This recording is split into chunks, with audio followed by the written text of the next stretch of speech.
I only got one thing to say to you fellas. You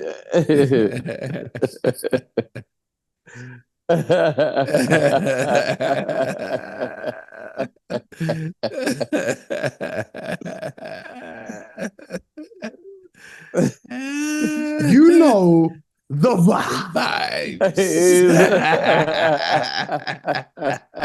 We here, baby. Exactly. Boston Celtics, champions of the world. That's all I got to say. I'm gonna leave the rest to you guys. What's up, champ? Yeah, what's up, champ? Yeah, we all like I'm part of the team. I'm moving like I'm part of the team. We all knew what the vibes were gonna be tonight, Mo. You know, we knew what your vibe was definitely gonna be like tonight. Yeah, the Boston Celtics 18th championship in dominant fashion, 106-88 against the Dallas Mavericks. They win the series in just 5 games. They get it done. I can finally rest. And BJ, you like the superhero films? You know the Marvel film. I don't really follow superhero films. You know the Marvel film with Thanos, the purple guy. With that, okay. There's a scene in that movie where I don't know when, I've not watched the movie, but it says, "And now I can finally rest and watch a sunset." That's me right now, and I have to stop pretending that the Celtics are going to lose. Exactly. My reign with the reverse curse is over. Yeah. What was the pre-prediction, Mo? You were supposed to let us know what the pre-prediction was. I'll send you that video, Scott. I said even before the Western Conference Finals finished, I made a video. I said the Celtics will win in the championship. I ain't worried about who's coming through. I said the Celtics are winning this chip. As soon as I seen Denver go home, the Celtics are winning this damn chip. I ain't even worried for a second. I had to hold it down for the superstitions though. But man, this is what I want to say. Oh yeah. This is what I want to say about this team, and in particular these two guys, Jason Tatum and Jaylen Brown. And a lot of people said that they couldn't play together. A lot of people said they wouldn't win a championship together. A lot of people said you got to break them up. A lot of people said you need to trade Jaylen Brown. They were talking about Dame Lillard. They were talking about Bradley Beal. They were talking about Kevin Durant. They were talking about everyone. Trade Jaylen Brown. The Celtics stuck with him. They gave him that $300 million. They said he's overpaid. People are telling me that's the worst contract in the NBA. And yet here he is, NBA champion, finals MVP. They said Jason Tatum can't close that series. They said Jason Tatum ain't a big-time player. You saw what he did tonight, lifting up the Larry O'Brien trophy. And for these two guys to be drafted together, go through every trial and tribulation together, get to almost the top of the mountain and fall short just 2 years ago, and then come back around this time after blowing a tire in the Eastern Conference Finals last year, coming back around this time and making sure they got the job done. Absolutely unbelievable. They did it the right way. No free agency, teaming up with their friends. They got drafted. They stayed down with it, and they stuck with it. And credit to the organization for building a fantastic team around them. And shout out to Marcus Smart, because without his leadership, and the moment this franchise really turned around was, BJ, if you remember, back in January 2022, when they had a bad loss and they went into the locker room and all these reports came out that they could hear Marcus Smart screaming at the locker room.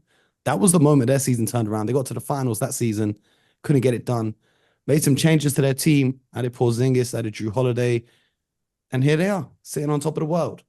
Credit to them all. Number 18.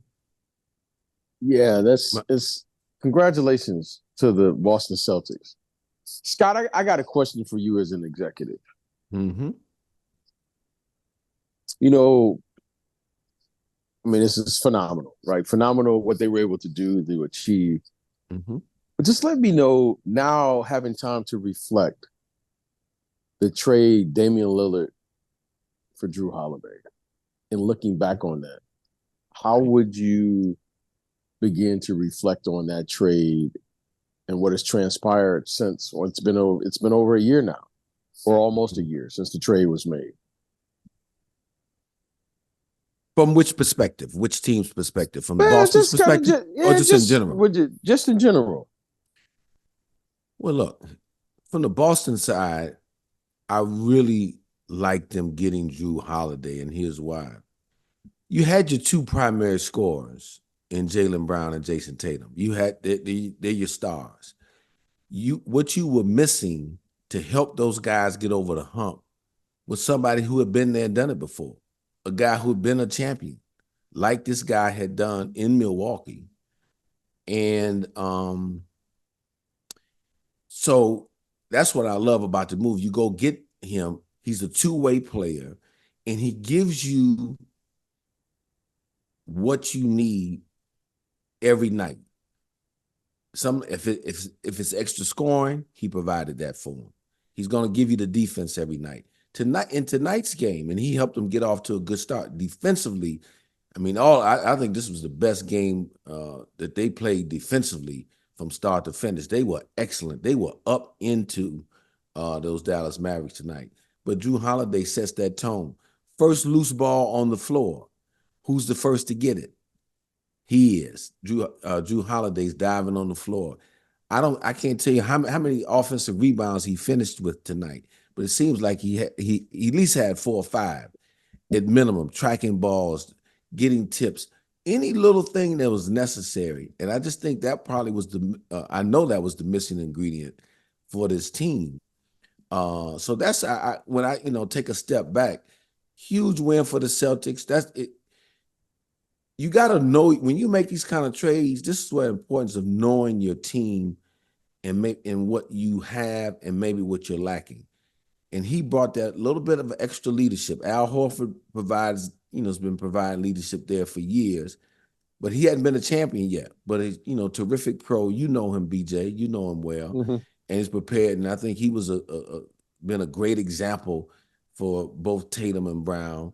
But to have that guy who had crossed the finish line, I can only imagine what his words and messages were to Brown and Tatum throughout the year to help them when they were running up against adversity again. No, you guys are good enough to do this, and we can, as a team, we can get over the hump with you guys leading the way, because he had seen it before. Now if you're the Milwaukee Bucks, they're the team, and you can't look back if you're them. They made the trade. That's the toughest thing you want to do. You evaluate it. Look, Dame Lillard is a great player in his own right, but he's not the two-way. So he's a much greater scorer, offensive player than Drew Holiday, but he's not the two-way player. But they didn't and know. I think Milwaukee felt that they needed this extra scoring punch, and they had to do something to maybe appease Giannis that they were trying to, since, they had lost the last, when they last won it in 21, so they lost the last 2 years.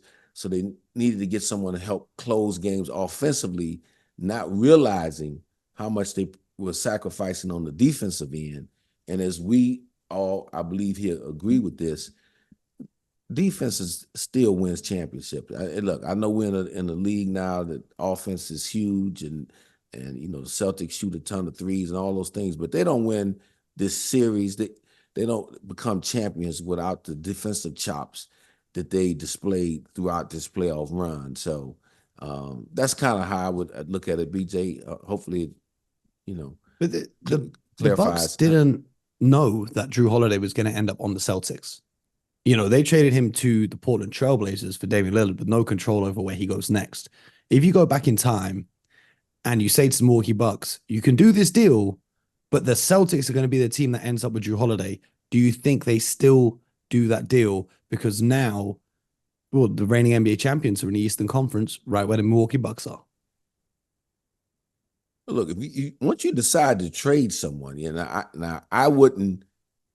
My philosophy always was I would try my very best not to trade an all-star level player within the conference. I'd love to try to send him west, which they did.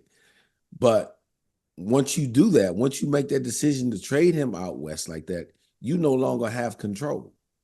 So obviously, I don't think they probably would do anything different now, knowing that, because they didn't have control. But it might have been a different scenario if, let's say, for the sake of this conversation, that if Dame Lillard was on Boston and you did a head-to-head trade like that, or it was a, you might be a little reticent to send him to a competitor. I know I always was. You're going to trade a major star, you try to very best to at least send him to the other conference so you don't have to run up against him until the finals. But hey, it worked great for Boston.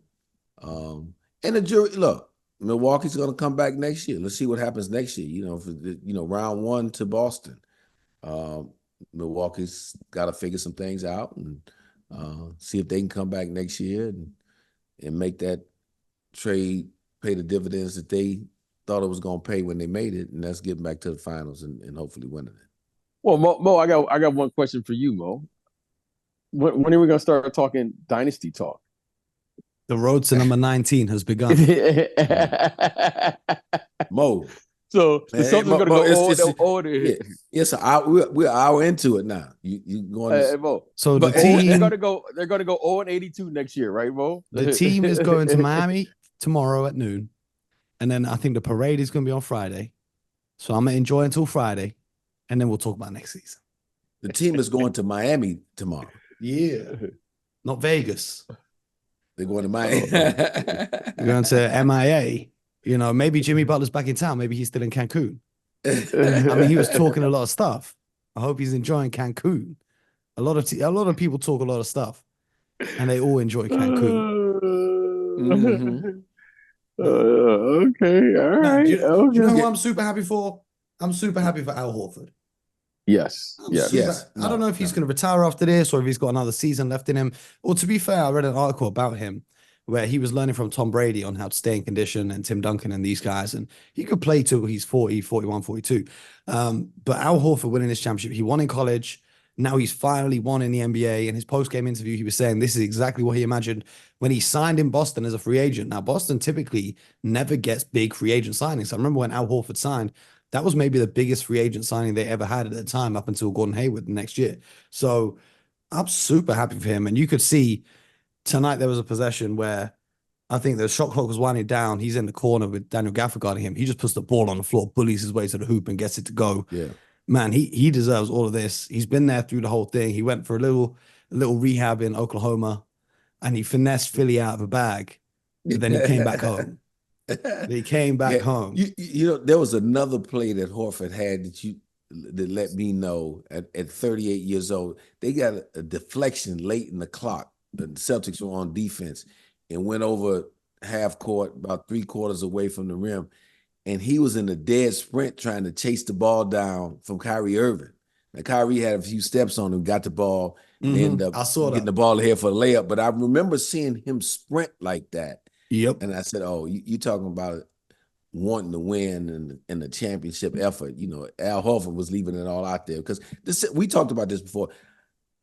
The Celtics had to know that they had to close this out tonight, game 5. And that's how they played from start to finish. Another player, Derek White, lost a bit of his tooth. I think his first 2 teeth, the front 2 teeth, are going to fall out at some point soon. But man, what an acquisition he was. The trade, if you look back on the trade that they made with the Spurs for Derek White, that's an insane trade. I think it was Romeo Langford and some picks and whatnot going to San Antonio. And the fact that they got Derek White and he was such a huge contributor. Now, obviously, when Tatum is eligible for his Supermax extension, they'll give him that. But Derek White is really the only question mark on extending. And I think they're going to have a conversation about that this summer. But if you can lock him up, you've got this group together with the exception of Al Horford, who maybe will retire. And if he doesn't, I'm pretty sure he'll take a deal to stay in town. That's 3 years you got left with this team. They've got an excellent nucleus, Mo. There's no question about it. They're going to be in the fray for the next 4 to 5 years at minimum, in my opinion. Because like I said, Jason Tatum will get his extension done. He'll be around there. He and Jaylen Brown both. And as long as now I think you just got to figure out how you're going to develop some younger players behind them. Well, we got Al Horford Jr. and Xavier Tillman. We've got I don't know. Look, I'm a Xavier Tillman fan, but I don't know if I'm going to put him in Al Horford's category. Al Horford's teaching him. He's teaching him. He's like Yoda. BJ, he's like Yoda. Yoda. You know what I'm saying? He's like Yoda. He's giving him the force. This is all about the Celtics. It's all about it. Whatever you say, Bo. We got Jalen Springer. We got Jordan Walsh, who they ain't even ready for yet. And then also, have you guys ever seen anyone in your life better at half-court shots than Peyton Pritchard? Nobody. You knew as soon as I saw them inbound the ball. No, when he shot that, what was going to happen? You knew you had won the championship when he made that, didn't you, Mo? Maybe. That's what I called you. Exactly. Yeah. Yeah, maybe. Just maybe. Just maybe.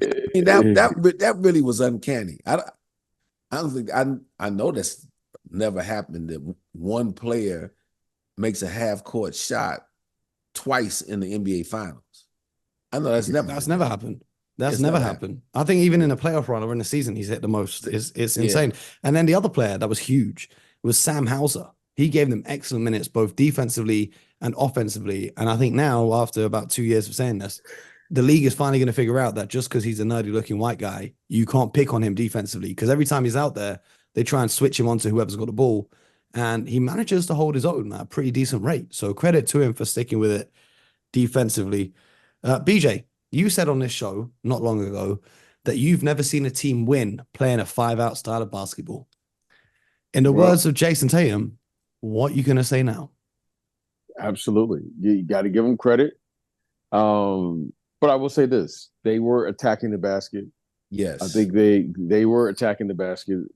And even though they were during the course of the regular season, I thought they did an excellent job in the playoffs of having a style which they attacked the basket, got to the rim, and just didn't settle like you saw them do during the course of the regular season. So you got to give them credit for having the discipline to understand what was needed during the playoffs, especially during these times. But overall, especially in the finals, I thought they made a big commitment to attacking the basket and really playing, getting it.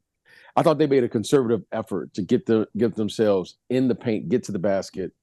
And I thought they did a great job. And then when you start shooting and you make some of those shots, now you have a nice mixture of outside, inside. And I thought those guys did a great job especially during the finals. I agree totally. They were what I like to say, they were very intentional. Yes. Every game, with the exception of the game they got blown out in game 4, of just getting into the lane time after time. And that created so many defensive problems. As you know, that as a coach and as a player, the worst thing that can happen to your defense is people penetrate the lane on you, cause help in collapsing. And Dallas, now you start forcing guys, and that's what really exposed, I thought, Luka and even Kyrie some, the willingness to go out. You got to make consecutive effort plays. Now you're scrambling all the time, closing out, dropping to help somebody else. And that's something the Dallas defense. You say closing out and scrambling. I see Luka and Kyrie get blown by, then they don't know where they're standing. Exactly. That's what I'm saying. That's my point. That's what the defense is supposed to do. So Luka and those guys, what they end up doing is just start standing. Guys just started cutting by him or driving by him. That's my point. We'll talk about the Mavs in a sec. I've got one more player, Scott, that I want your opinion on. Mr. Kristaps Porzingis. You guys said all season long, this team, the real test, the real question mark is Porzingis, because he's never really had a deep playoff run before. And even this year, he didn't have too much of a deep playoff run because he only played the first round and a bit in the finals. He gave him 16 minutes today. His minutes were pretty awful. However, Scott, you were saying earlier that they serve their purpose. No, his minutes tonight served their purpose. Look, he's obviously become one of the crowd favorites there in Boston, especially given his injury-plagued playoff run. So people are naturally pulling for him. Then he comes out, responds in game 1 with a tremendous effort that was very key and largely responsible for that win in game 1. So now to come back home after he suffers another injury in the finals, just to see him enter in the game and the energy that I could feel through my television set. I mean, it was even before the end of the game was tremendous. But when he came in, it just energized the stadium that much more. It energized his team. So just to see him out there moving and being a part of it, I'm sure it was important to him. He wanted to feel a part of this win, just to be able to get out there, even if he couldn't, produce, huge numbers. But his presence was felt, especially from an energy standpoint, with the home crowd.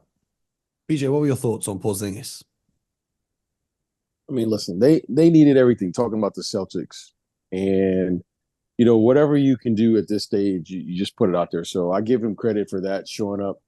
Clearly, he wasn't 100%, and it was kind of he only played one game or so in the first round. What, Four one games? or He two?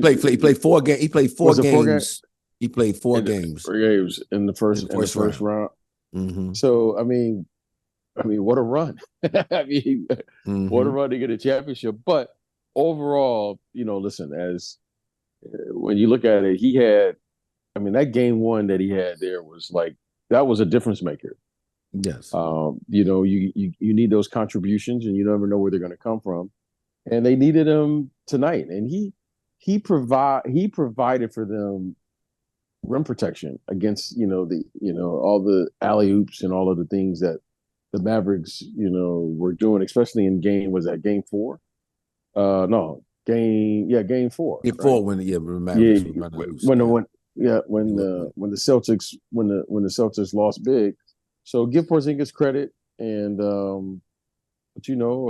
I'm sure Mo will have him penciled in, and as they go on their repeat now, they're going to need him, and hopefully he can stay healthy. They're going to need him as they. That's the key. He's got to be able to stay healthy. And well, one thing this playoff run probably did for him, even though he didn't play in a lot of the games, he got his feet wet in the finals, and he contributed to winning. So now he's gonna go home this summer with that confidence that he can play well and impact his team in the finals. And think that moving forward, that ought to be very helpful to him and the Celtics team, as long as he does stay healthy. Now, I have a question for you guys, because you've been around the NBA a whole lot longer than I have. Have you ever seen a player have one particular arena in which they play so badly? Because Kyrie Irving tonight, 5 of 16 from the field, finished with 15 points, minus 11. Since stomping on that logo, as trivial as it may sound, he cannot get it done in the TD Garden. Have you ever seen this phenomenon of a player being so great everywhere except for one place? Well, I think from the fans' perspective, you want to say it's the Garden. Well, to me, it looked like Drew Holiday and Derek. That's what it looked like to me. Yeah. That's what it looked like to me. Now, not taking away anything of the jinx and the fan participation and all of that stuff. Drew Holiday is a problem, and overall, I didn't know how this was going to play out. I said that was a key matchup, and Drew Holiday won that. Holiday won that matchup. He won that matchup. He struggled in this building before Drew Holiday was in Boston. The Celtics swept him when he was on the Nets, and then after that as well, he couldn't win in Boston. He didn't win even at home against them. I just think Drew Holiday and Derek White and company, I thought they did an excellent job. I really thought they did an excellent job. No, they did a phenomenal job defensively. And like I said, and today, and Mo, when you and I talked, you mentioned hearing Jaylen Brown being mic'd up and said, hey, when Luka gets the ball up, I'm not letting him get it back. That's how locked in they were. They understood that they had to really extend and pressure tonight. In terms of remembering a player who struggled in one particular building, I can't say offhand that I know of one. What I can say, I'm sure the game is so mental a lot of times, and BJ can attest to this. And whether it's the matchup, and again, I'd have to look at his history against Drew Holiday, or it's just the fact that how things went for him in Boston, where still things lingering in his head that led to him playing a little tight, more tight going into that building. Maybe, only he knows that for sure. But but you obviously you asking that question, Mo, you have a case because you have about 15 games to. Was he 0-15 in the Garden? Yeah, something like Since he that. left? Something Yeah. like that. It's crazy that he can't get it done. I'm not mad about it. But I aside from Game 4, the Celtics just were clearly the best team, and I Yeah. defensively tonight when they came out, and I thought about our good friend B.J. Armstrong here when he talked about winning the first quarter, and it was what Joe Mazzulla talked about, closing quarters out. They started out great intensity. You know how it is when you're at home like that, BJ. The Right. energy is so great. It could work for or against you sometimes for the home team. Yep. Because Yep. you Yep. expend so much emotional energy. But they hung tough. They kept defending through that, even when Dallas caught up to them and it was a 1-point game. Mm-hmm. But the way they finished that quarter, when they went up 10 at the end of the first quarter, that's when I said, "Oh, they're gonna win this game." You could just tell that they weren't, and the crowd was not gonna let them relinquish, in terms of their effort and you've been a part of this, BJ. Was telling Mo, I can recall back in 04 when we won against the Lakers, how our crowd was in Game 5. The energy was so electric, and it Right. stayed electric the entire 2.5 hours. You just felt we weren't going to lose. That crowd wasn't going to let you lose. And That's then I've right. been on That's the other right. side of it in San Antonio the following year when we lost in the Game 7. And we actually had a lead. We had like a double-digit lead midway through the third quarter. And then that crowd stood. They made a little late run to close out the third. The energy in that San Antonio building was so great, it disrupted our rhythm, and there was no way we could withstand it. And they ended up beating us. That was our chance to win a second title. So crowds play a big role, as you know, especially against teams that haven't been there before. Mm-hmm. Mm-hmm.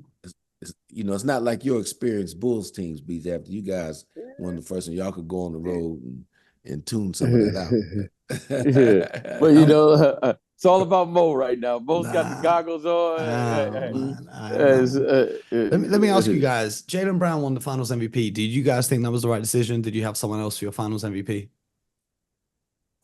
I had no problem. Look, I wouldn't have been surprised if it was him, Tatum, or Drew Holiday. To be honest, either any one of those three, I thought you could make a case for. Tatum had the big night tonight, so And he led the team in like, points, assists, and rebounds for the playoff yeah, run as well.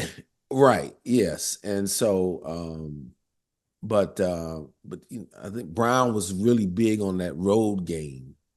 He was big at home too, but big when they won Game 3 in Dallas. So I didn't have an issue with him winning it, but I wouldn't have had an issue if it was Tatum or Drew Holiday for that matter. What about you, BJ? Who was your Finals MVP? Yeah, I thought overall throughout this run for your Celtics, I thought Jaylen Brown was, I thought he was terrific. I thought it was appropriate what he was able to do throughout the run this year. But then I think you and I spoke earlier. I said Jason Tatum showed up big in the closeout, and that's the most difficult game. Okay, Yeah. okay, Right. you know what I mean? Like, you do what you got to do. So, in the scheme of things, they won the championship, and I thought Jaylen Brown I thought he had a great playoff run. No, The he does. notoriety the notoriety of a player will always be evaluated how that player performs under pressure. Jaylen Brown did a phenomenal job throughout this run. So did Drew Holiday. So did the entire Boston Celtic team. Okay, and let's not get about Coach Mazzulla. Okay, I thought he was phenomenal. He earned his stripes, No and I question. thought he did a terrific job. I mean, coming into this, J Kidd, I thought he had the pulse of his team, but clearly Joe Mazzulla stepped up to the challenge, and he did a great job. And what he was able to do, he brought Porzingis off the bench. He pulled all the right cards, and so give him credit, give them credit. And then my last thing is, how did Jaylen Brown not make an All NBA team? How is he not on Team USA? Hey, okay. Yeah, he's not on How Team is he USA. not? Yeah, Right. how is he not? I mean, just think about this. Like, Jaylen Brown was not on any of the 3 teams for All NBA this year. Right. All right. So congrats to the Celtics. They deserved it. I thought they were the best team this year from top, from the beginning to the end.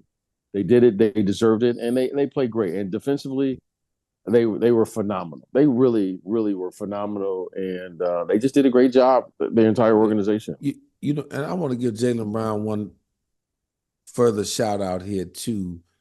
When he accepted that award at the end, the first thing he said, "No, this is a team trophy here. We did this as a team." And then he went to Jason Tatum in particular. Hey, my partner, Jason Tatum, doing it together. Scott, your colleagues at ESPN are going to be so mad that they ain't got anything to debate anymore. And I just I don't know, what's on the docket for later today, but just the class of him doing that. Right. And it's true. And those guys came up in this together. I said a couple of weeks ago before the start of this series, let's not minimize the fact that the two of those guys had played over 100 playoff games together.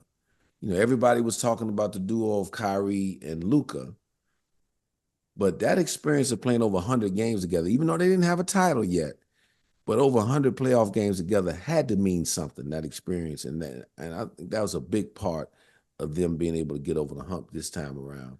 Just that experience together, that the shared pain, shared adversity, and some shared successes along the way, that was a huge difference. Absolutely. Anything else you guys want to add? I don't really know what to say. I'm just too busy enjoying the moment. Mo. I'm surprised you didn't, pop the bottle of champagne. No. You can see it's the mashallah non-alcoholic. You know what I'm saying? Exactly. No, I was gonna get a cigar. I don't even smoke. You know what I mean? I'm keeping it wholesome. Okay. You keeping it wholesome. All right. That's what I'll say. Hey, Mo, you going to the parade? Now we can talk about that. Friday's a bit soon. I don't know if I can fit that in my schedule. You know what I mean? Like the NBA season is very busy for me. There's a lot of things I need to be doing in the off season once the games wrap up. You know what I mean? I got to pay attention elsewhere. You know what I mean? I got to celebrate too. But would you please come to Summer League, please? I don't care what. Hey, someone send me a ticket and I'll be there. You know what I'm saying? I ain't got Jaylen Brown money to be buying these plane tickets. Exactly. Someone send me a ticket, I'll be at Summer League. You don't want to see me in Vegas, B. Don't get too much champagne in your eyes. You got your goggles. Please take off your Celtics. I don't want you to mess up that beautiful jacket that you have there. This jacket is actually original. Yeah, I see it because it has yellow in it too. This is an original. You see that says 1946. Yeah. You know what I mean? Yeah. One of the first ever jackets made. It's worth a lot of money. I actually keep it in pristine condition. I had to bring it out for today for some good luck. Do you know what I mean? But the t-shirt, I don't know if you guys could see clearly. I can see that. Yeah, the vibe. Yeah. You know what I'm saying? For my Celtics fans like out that. there, if you want one of these t-shirts, you just let me know and I'm gonna make sure you guys get some. You know the vibes. This t-shirt I actually designed in 2022 and then we lost. So it's nice to be able to bring it out the draft for this year. I just saw a funny quote from Brad Stevens. They asked him how's it feel to win a championship. He goes, it's exciting, but we got draft workouts tomorrow. Well, exactly. Oh yeah. This man is insane. I can remember those times. Look, they got a week before the draft. So. They got to do something. Yeah, so you got to get to work. I ain't mad at it. Well, it's been a long season. BJ, I appreciate you being here every day. Scott, I appreciate you joining the team this season. It's been a true honor. Oh man, it's been my honor to be here with you guys. I appreciate you. Look forward to more. As you just said, Scott, the draft's in a week, so we can't go anywhere. We got to keep the show rolling. That's right. The show rolling. So we ain't going anywhere. We'll be back. I might take a few days off now to celebrate. DJ, don't go my Mo, phone. you've earned it, Mo. You and your Celtics have earned a couple days off. Yeah, Exactly. I feel like I have. Hey, Mo, just give me a championship vibe. Give me a championship vibe. Just give it to me, Mo. DJ, it's 5 a.m. I'm awake all the neighbors up. They've been awake all night from watching this